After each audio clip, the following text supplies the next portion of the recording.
De los acuerdos de Casaverde a la paz total, el horizonte de la esperanza construido en 40 años de negociaciones de paz, un aporte al octavo Foro Internacional de Víctimas.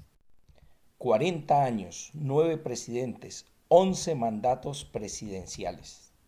Belisario Betancur, del Partido Conservador Colombiano, Virgilio Barco, del Partido Liberal Colombiano, César Gaviria, del Partido Liberal Colombiano, Ernesto Samper, del Partido Liberal Colombiano, Andrés Pastrana, del Partido Conservador, Álvaro Uribe, por el Movimiento Primero Colombia, que fue reelegido y gobernó entre el 2002 y el 2010, Juan Manuel Santos, del partido de la U, que también fue reelegido, Iván Duque, del partido Centro Democrático, y actualmente el presidente Gustavo Petro, por una amplia coalición por el movimiento y partido político Pacto Histórico. Parte 1, 1982-2002. La década del 80 inicia con un ambiente para la paz en Colombia. En este contexto es importante tener en cuenta el discurso de Gilberto Vieira en 1980 en el 13º Congreso del Partido Comunista, donde se propone el camino de la paz democrática. El dirigente del M-19, Jaime Bateman, propone al gobierno para conseguir un acuerdo de diálogo nacional, amnistía y paz. El presidente Belisario Betancur, en su discurso de posición, dijo: levanto una bandera de paz para ofrecerla a todos mis compatriotas. Tiendo mi mano a los alzados en armas para que se incorporen al ejercicio pleno de sus derechos en el amplio marco de la decisión que tomen las cámaras. Les declaro la paz a mis conciudadanos sin distinción alguna. Cierra comillas. Para avanzar, el gobierno aprobó la Ley 35 de 1982, por la cual se decreta una amnistía y se dictan normas tendientes al restablecimiento y preservación de la paz. El 19 de septiembre de 1982, un mes después de su posesión, Belisario Betancur creó una comisión de paz integrada por 34 personas.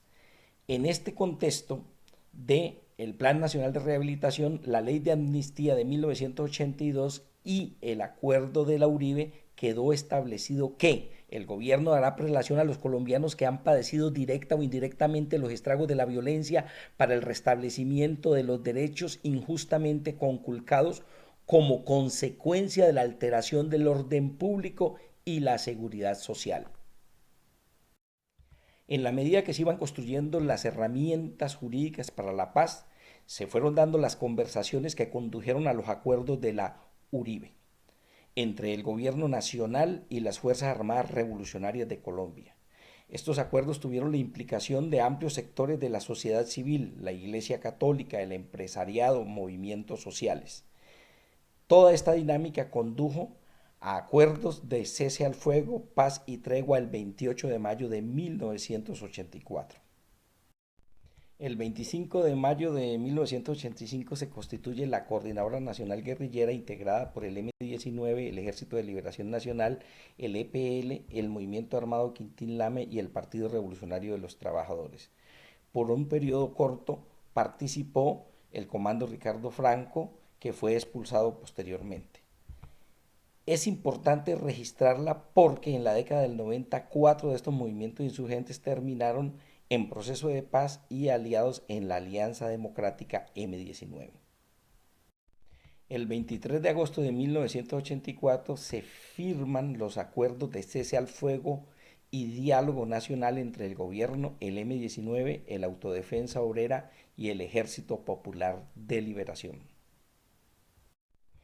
En los acuerdos de Corinto, Obo y Medellín de agosto de 1984, en cabeza del comandante del M-19, Iván Marino Ospina, y de Boris, En el sur del país se dio el cese bilateral del fuego y la búsqueda conjunta de una salida política al conflicto armado colombiano. Por parte del gobierno, al frente de la Comisión de Paz, John Agudelo Ríos, y con las vocerías del Ejército Popular de Liberación, Ernesto Rojas y Oscar William Calvo, firman el 28 de agosto de 1984 el cese bilateral en Medellín. Como parte de los acuerdos de la Uribe, el 28 de mayo de 1985 se constituyó la Unión Patriótica. Los acuerdos de la Uribe brindaron la confianza hacia la participación política electoral en ese momento.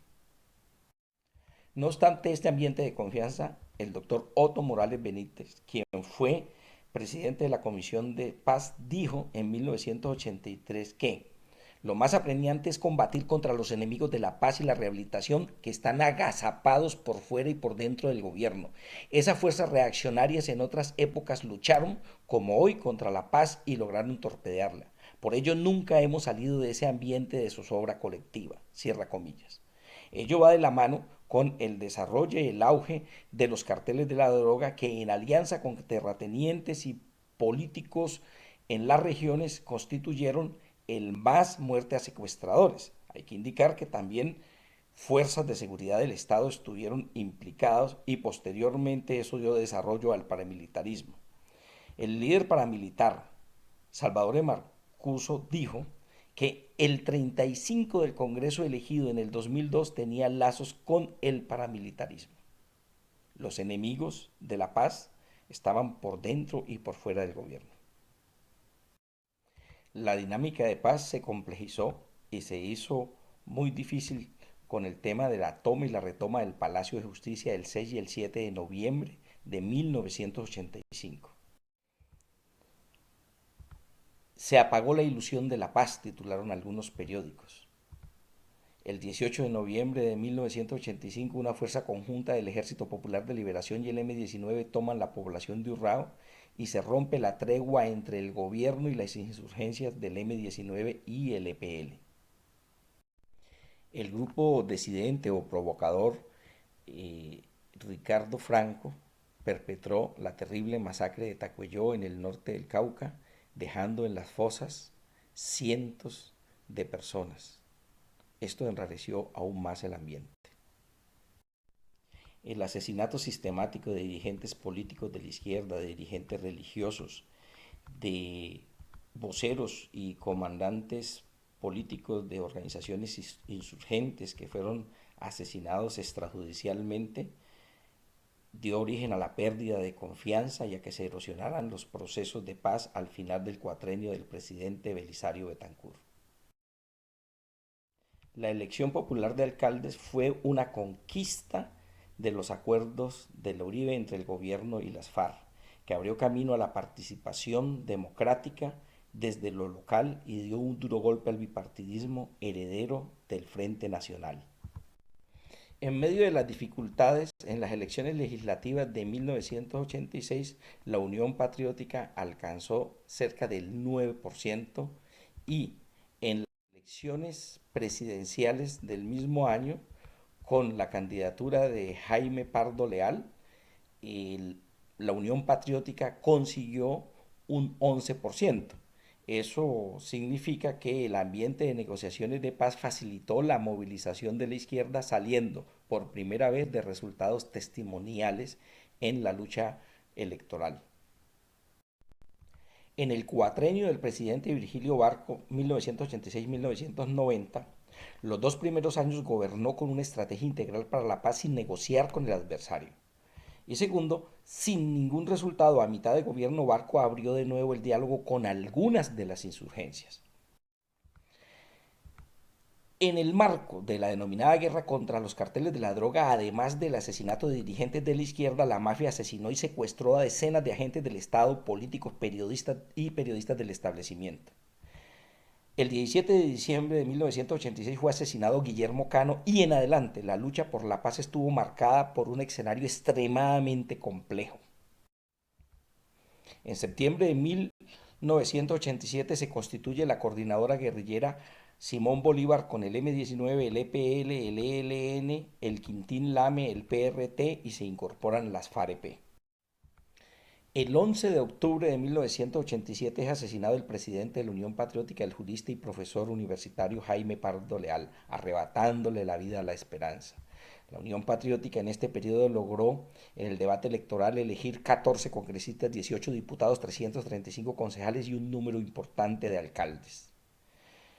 A la UP le asesinaron dos candidatos presidenciales, 8 congresistas, 13 diputados, 70 concejales, 11 alcaldes y algunos estudios dicen que entre el 84 y el 2002 dejó por lo menos 4.153 víctimas asesinadas o desaparecidas de sus militantes que fueron asesinados por la acción combinada de grupos paramilitares, grupos políticos tradicionales, militares y narcotraficantes. Todos estos datos se pueden corroborar y actualizar con la sentencia de la Corte Interamericana de Derechos Humanos que condena al Estado colombiano con la sentencia del 27 de julio del 2022.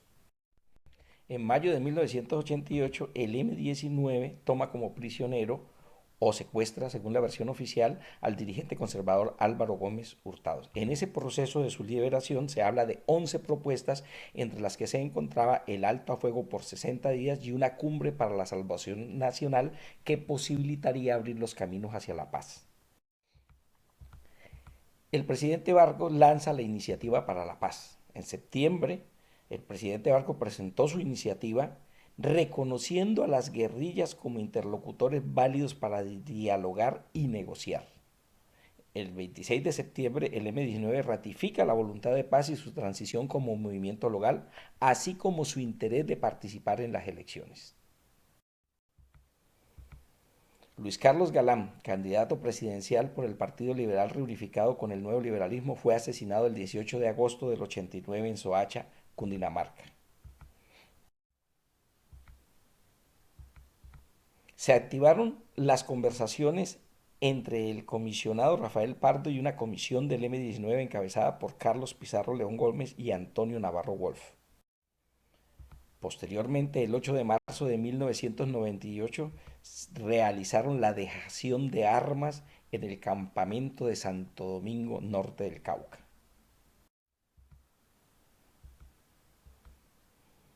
El candidato presidencial de la Unión Patriótica, Bernardo Jaramillo, fue asesinado el 22 de marzo de 1990 en Bogotá.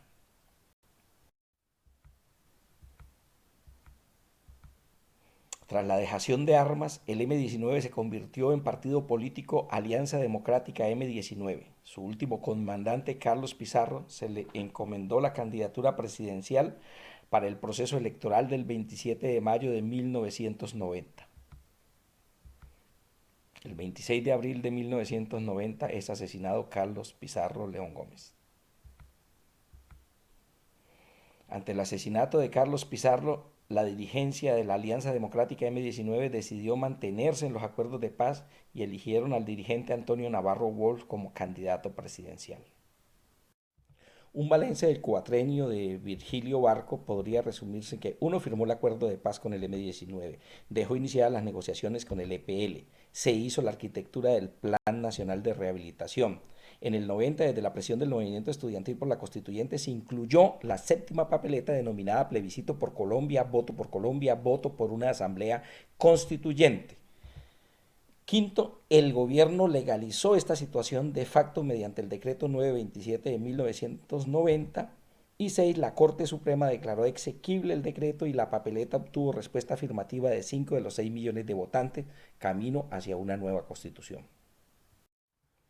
Desde luego, todo esto se da en Colombia con un contexto internacional, la caída del muro de Berlín en el 89, el consenso de Washington, los 10 puntos que son, digamos, el catecismo del neoliberalismo, los acuerdos de Chapultepec que ponen fin a la guerra en El Salvador y se inicia un proceso de paz en Centroamérica, el fin del sistema racista del apartheid en Sudáfrica, los acuerdos de Oslo que abren camino hacia dos estados en el conflicto árabe-israelí, entre otros muchos aspectos del contexto internacional. Para finalizar esta primera parte y dado que me quedan 3 minutos, hay que decir que entre 1986 y el año 1990 se da un crecimiento cuantitativo de las fuerzas políticas y sociales surgidas en el marco de la lucha por la paz. El 9 de diciembre se eligió la Asamblea Nacional Constituyente.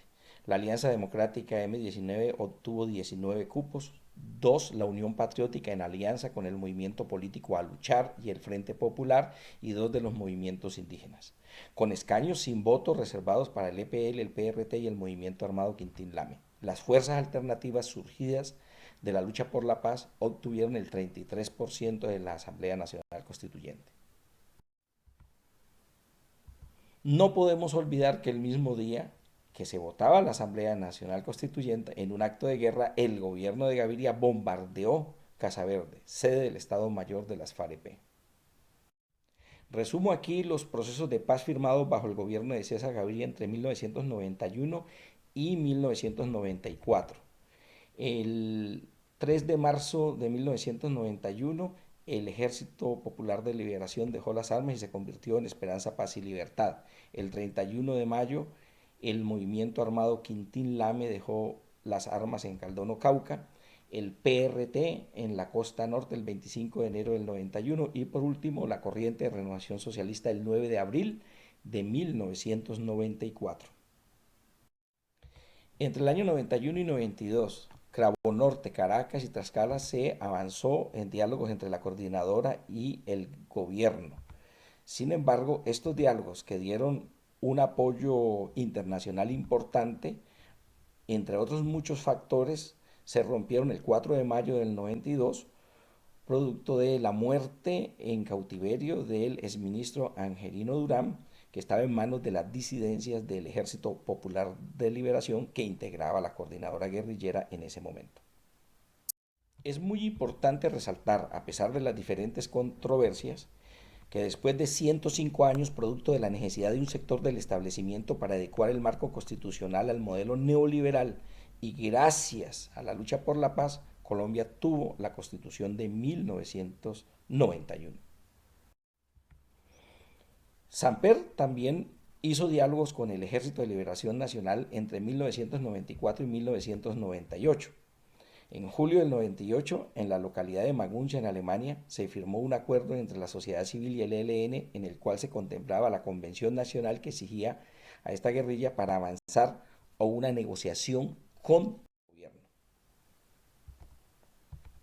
La articulación de la lucha por la paz dio un salto importante en 1996 con la Asamblea Permanente de la Sociedad Civil para la Paz.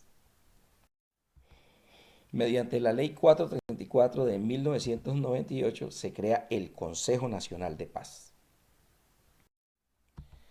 Por problemas de tiempo dejamos hasta aquí la exposición y ya en una próxima entrega hablaremos de los diálogos de paz entre Pastrana y las FAREP que van desde el año 98 hasta el año 2002.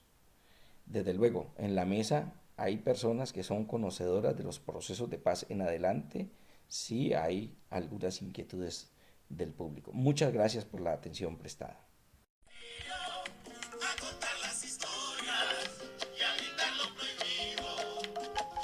Salir, llevando en el alma tu raíz, la tierra en la que fuiste feliz.